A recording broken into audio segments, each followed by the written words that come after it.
ನಮಸ್ಕಾರ ವೀಕ್ಷಕರೇ, ಚಿಂತಾಮಣಿ ನಗರದ ಪ್ರತಿಷ್ಠಿತ ಖಾಸಗಿ ಶಾಲೆಗಳಲ್ಲಿ ಒಂದಾದ ಕಿಶೋರ್ ವಿದ್ಯಾಭವನ ಶಾಲಾ ವಾರ್ಷಿಕೋತ್ಸವ ಅಂಗವಾಗಿ ಏರ್ಪಡಿಸಿದ್ದ ಕಾರ್ಯಕ್ರಮದಲ್ಲಿ ಸಚಿವ ಡಾಕ್ಟರ್ ಎಂ.ಸಿ. ಸುಧಾಕರ್ ಅವರ ಸಹೋದರ ಡಾಕ್ಟರ್ ಎಂ.ಸಿ. ಬಾಲಾಜಿ ರೆಡ್ಡಿರವರು ಕಿಶೋರ್ ವಿದ್ಯಾಭವನದ ಸ್ಥಳದ ಬಗ್ಗೆ, ಊಹಾಪೋಹಗಳ ಬಗ್ಗೆ ಮತ್ತು ಈ ವಿಚಾರವಾಗಿ ನ್ಯಾಯಾಲಯದಲ್ಲಿ ನಡೆದ ಪ್ರಕರಣಕ್ಕೆ ಸಂಬಂಧಿಸಿದಂತೆ ಎಳೆಯಾಗಿ ತಿಳಿಸಿದರಲ್ಲದೆ ವಿರೋಧಿಗಳ ಹೆಸರು ಪ್ರಸ್ತಾಪ ಮಾಡದೆ ಮಹಾಭಾರತದಲ್ಲಿ ದುಶ್ಯಾಸನ ಪಾತ್ರ ನೆನಪು ಮಾಡಿದರು. ಇದು ಸರ್ಕಾರಿ ಜಾಗ ಅಂತೇಳಿ ಒಂದು ಆರ್ಡರ್ ಪಾಸ್ ಮಾಡಿ, ತದನಂತರ 76ರಲ್ಲಿ ನೆಕ್ಸ್ಟ್ ಲೈನ್ ಸಂಸ್ಥೆ ಅವರು ಹೈಕೋರ್ಟ್ಗೆ ಹೋಗಿ KITಗೆ ಹೋಗಿ ಆ ಒಂದು ಆರ್ಡರ್ ಅನ್ನ ಸ್ಟೇ ಮಾಡಿಸಿ, ಆಗ KIT ಅಂದ್ರೆ ಕರ್ನಾಟಕ ಅಡ್ಮಿನಿಸ್ಟ್ರೇಟಿವ್ ಟ್ರಿಬ್ಯುನಲ್ ಅವರು ಈ ಒಂದು ಕೇಸನ್ನು ಸ್ಪೆಷಲ್ DC-ಗೆ ಟ್ರಾನ್ಸ್ಫರ್ ಮಾಡಿ 1976ರಿಂದ ಸ್ಪೆಷಲ್ DC ಕೋರ್ಟಲ್ಲಿ ಕೇಸ್ ನಡೆದು ನೆಕ್ಸ್ಟ್ ಲೈನ್ 1983ರಲ್ಲಿ ಸ್ಪೆಷಲ್ DC ಅವರು ಆರ್ಡರ್ ಮಾಡಿದ್ರು. ಏನಂತಂದರೆ ಇದು ಸರ್ಕಾರಿ ಜಾಗ ಅಲ್ಲ, ಇದು ಪ್ರೈವೇಟ್ ಹಿಡುವಳಿ ಜಾಗ. ಅವ್ರು ಏನು ಮಾಡಿದ್ರು, 1860ನೇ ಇಸ್ವಿಯಲ್ಲಿ ರಾಮಚಂದ್ರಯ್ಯ ಶೆಟ್ಟಿ ಅವರ ಕುಟುಂಬದ ಪೂರ್ವಜರು ಈ ಜಾಗವನ್ನು ಕನ್ನಿಕಾ ಪರಮೇಶ್ವರಿ, ನಗರೇಶ್ವರ, ಜನಾರ್ದನ ಸ್ವಾಮಿ ದೇವಸ್ಥಾನಕ್ಕೆ ಆ ದೇವಸ್ಥಾನ ನಡೆಯಲು ದಾನ ಮಾಡಿರ್ತಾರೆ. ಅಂದರೆ ಅವರ ಸ್ವಂತ ಜಾಗವನ್ನು ಅವರು ದೇವಸ್ಥಾನ ಟ್ರಸ್ಟ್ಗೆ ದಾನ ಮಾಡಿದರು. ಆಗ ಟ್ರಸ್ಟಿನ ಜಾಗವನ್ನು ಅವರು ಚಿಂತಾಮಣಿ ಎಜುಕೇಷನ್ ಸೊಸೈಟಿಗೆ ಲೀಸಿಗೆ ಕೊಟ್ಟಿದ್ದಾರೆ. Next line. ತದನಂತರ ಕೆಲವು ಕಾರಣಾಂತರದಿಂದ ರೆವಿನ್ಯೂ ಡಿಪಾರ್ಟ್ಮೆಂಟಲ್ಲಿ ರೆಕಾರ್ಡ್ಸ್ ಅಪ್ಡೇಟ್ ಆಗಲಿಲ್ಲ. 1999ರಲ್ಲಿ ಮತ್ತೆ ಟ್ರಸ್ಟಿನ ಮುಖ್ಯಸ್ಥರೆಲ್ಲ ಇದೇ ಶಾಲೆಗೆ ಈ ಜಾಗವನ್ನು 90 ವರ್ಷಗಳಿಗೆ ಲೀಸ್ ಕೊಟ್ಟರು. Next line.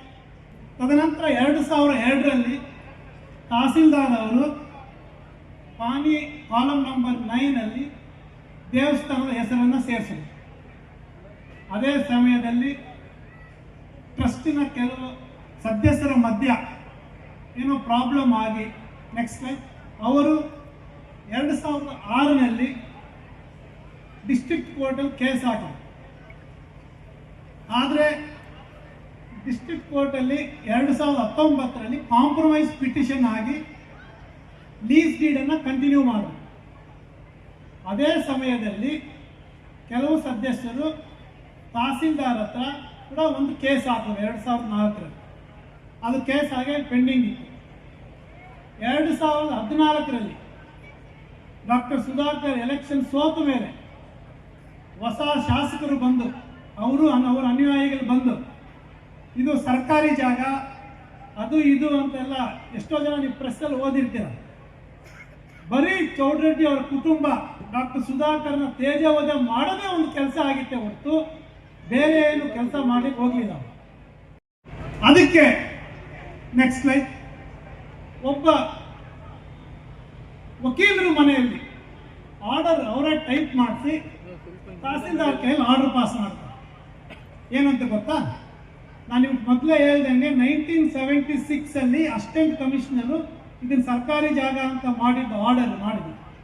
ನೆಕ್ಸ್ಟು ಅದು KITಗೆ ಹೋಗಿ ಸ್ಟೇ ಆಯಿತು, ಮತ್ತು ಸ್ಪೆಷಲ್ DC ಬೇರೆ ಆರ್ಡರ್ ಮಾಡಿದ್ರು. ಅಂದರೆ 76ರಲ್ಲಿ ಅಸಿಸ್ಟೆಂಟ್ ಕಮಿಷನರ್ ಮಾಡಿರೋ ಆರ್ಡರ್ ಅಸಿಂಧು, ಆದರೆ ವ್ಯಾಲಿಡ್ ಇಲ್ಲ ಅಂತ ಆರ್ಡರ್ನ ಮುಂದೆ ಇಟ್ಕೊಂಡು ತಹಸೀಲ್ದಾರ್ ಕೈಯಲ್ಲಿ ಈ ಶಾಲೆಗೆ ಡೆಮಾಲಿಷನ್ ನೋಟಿಸ್ ಕೊಟ್ಟರು.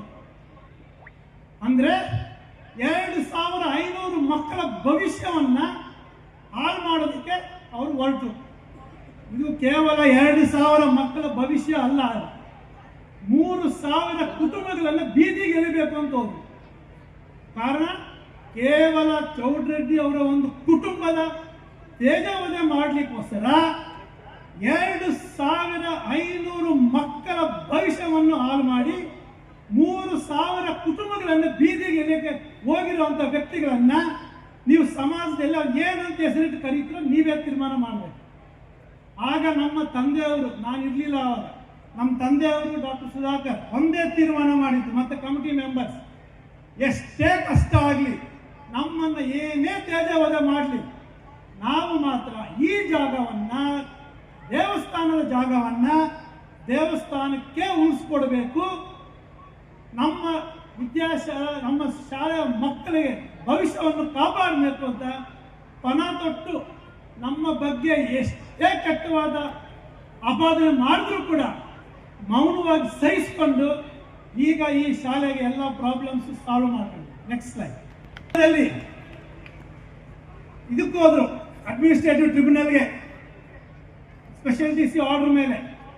ಆಗ ಅಡ್ಮಿನಿಸ್ಟ್ರೇಟಿವ್ ಟ್ರಿಬ್ಯುನಲಲ್ಲಿ 33 ವರ್ಷ 133 ದಿನ ಆಗಿರೋ ಆರ್ಡರ್ ಮೇಲೆ ನಿಮ್ಮನ್ನ ಅದು ಅಡ್ಮಿಟ್ ಮಾಡೋಕ್ಕಾಗಲ್ಲ ಅಂತೇಳಿ KIT ಅಡ್ಮಿಟ್ ಮಾಡಲಿಲ್ಲ. ಅಲ್ಲಿಗೆ ಬಿಡಲಿಲ್ಲ, ಹೈಕೋರ್ಟ್ಗೆ ಹೋದ್ರು ರಿಟ್ ಪಿಟಿಷನ್ ಹಾಕೋಕ್ಕೆ. ಹೈಕೋರ್ಟ್ ರಿಟ್ ಪಿಟಿಷನ್ ಹಾಕಿದ್ರು ಅಡ್ಮಿಟ್ ಆಗಲಿಲ್ಲ. ಇದೆಲ್ಲ ಯಾರಿಗೋಸ್ಕರ? ಒಂದು ಕುಟುಂಬದ ತೇಜೋವಧಿ ಅಲ್ಲ, ನಿಮ್ಮೆಲ್ಲರ ಭವಿಷ್ಯತ್ತನ್ನು ಹಾಳು ಮಾಡಿ ಬೀದಿಗೆಲ್ಲ ಒಂದೇ ಒಂದು ಉದ್ದೇಶ, ಅವರಿಗೆ ದುರುದ್ದೇಶದಿಂದನೇ ಇಷ್ಟೆಲ್ಲ ಮಾಡಿದ್ರು. ತದನಂತರ ಈಗ ಕಾಂಗ್ರೆಸ್ ಸರ್ಕಾರ ಬಂದ ಮೇಲೆ ಪ್ರತಿಯೊಂದು ಆರ್ಡರ್ಸು ಮತ್ತೆ ವೆರಿಫೈ ಮಾಡಿ ಉಳಿದಿರೋದು ಒಂದೇ ಒಂದು ಆರ್ಡರ್ 1883ರಲ್ಲಿ ಸ್ಪೆಷಲ್ ಡಿ ಸಿ ಅವರು ಮಾಡಿರೋ ಆರ್ಡರ್. ಅಂದರೆ ಇದು ಪ್ರೈವೇಟ್ ಜಾಗ, ಇದು ದೇವರ ಜಾಗ, ಇದು ದೇವಸ್ಥಾನದ ಜಾಗ. ನಾವು ಈಗ ಡಾಕ್ಟರ್ ಸುಧಾಕರ್, ನಾವು ನಮ್ಮ ತಂದೆಯವರು ಸೇರಿ ಈ ಜಾಗವನ್ನು ದೇವಸ್ಥಾನಕ್ಕೆ ಉಳಿಸ್ಕೊಟ್ಟಿದ್ದೀವಿ. ಅದಲ್ಲದೆ ತಮ್ಮೆಲ್ಲರ ಭವಿಷ್ಯವನ್ನು ಕಾಪಾಡ್ಕೊಂಡು ಬಂದು ಮುಂದಿನ ತಿಂಗಳು ಇದೇ ಜಾಗದಲ್ಲಿ ನೀವು ಕೂತಿರೋ ಕಡೆ 1,50,000 ಸ್ಕ್ವೇರ್ ಫೀಟ್ ಹೊಸ ಬ್ಲಾಕ್, CBSE ಬ್ಲಾಕ್ ಅನ್ನು, ಕಟ್ಟಡವನ್ನು ಶುರು ಮಾಡ್ತೀವಿ. ಇದು ತಮ್ಮೆಲ್ಲರ ಸಹಕಾರ, ತಾವು ನಮ್ಮ ಮೇಲೆ ಇಟ್ಟಿರೋ ಒಂದು ನಂಬಿಕೆಯಿಂದ ನಾವು ಇಷ್ಟೆಲ್ಲ ಮಾಡಲಿಕ್ಕೆ ಸಾಧ್ಯವಾಗಿದೆ.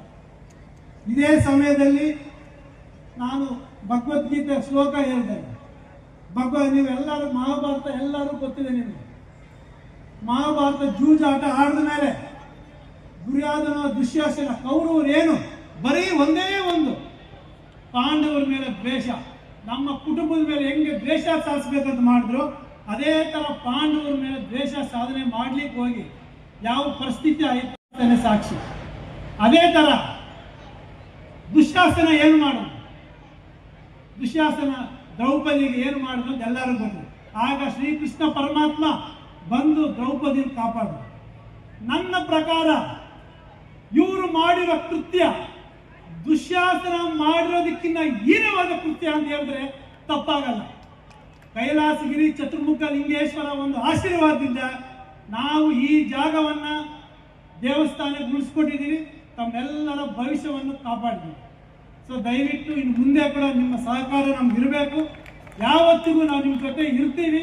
ನಿಮ್ಮೆಲ್ಲ ಮಕ್ಕಳ ಕುಟುಂಬ ಎಲ್ಲ ಭವಿಷ್ಯದ ಕಾಪಾಡೋ ಜವಾಬ್ದಾರಿ ನಮ್ಮದು. ವಿಶ್ವವಿದ್ಯಾಭವನ ಯಾವತ್ತೂ ನಿಮ್ಮ ಜೊತೆ ಇರುತ್ತೆ ಅಂತ ಹೇಳಿ ಆ ಚತುರ್ಮುಖ ಲಿಂಗೇಶ್ವರ ಮೇಲೆ ಪ್ರಮಾಣ ಮಾಡ್ತಾ ಇವತ್ತು ನನಗೆ ಈ ಒಂದು ಭಾಷಣ ಮಾಡಲು ಅವಕಾಶ ಮಾಡಿಬಿಟ್ಟು ತಮ್ಮೆಲ್ಲರಿಗೂ ವಂದಿಸುತ್ತಾ ಮತ್ತೊಮ್ಮೆ ಭಗವದ್ಗೀತಾ ಶ್ಲೋಕ 4 ತಮ್ಮ ಗಮನಕ್ಕೆ ಮತ್ತಿನ್ನೊಂದು ಸಾರಿ ಪ್ಲೇ ಮಾಡ್ತೀವಿ. Next time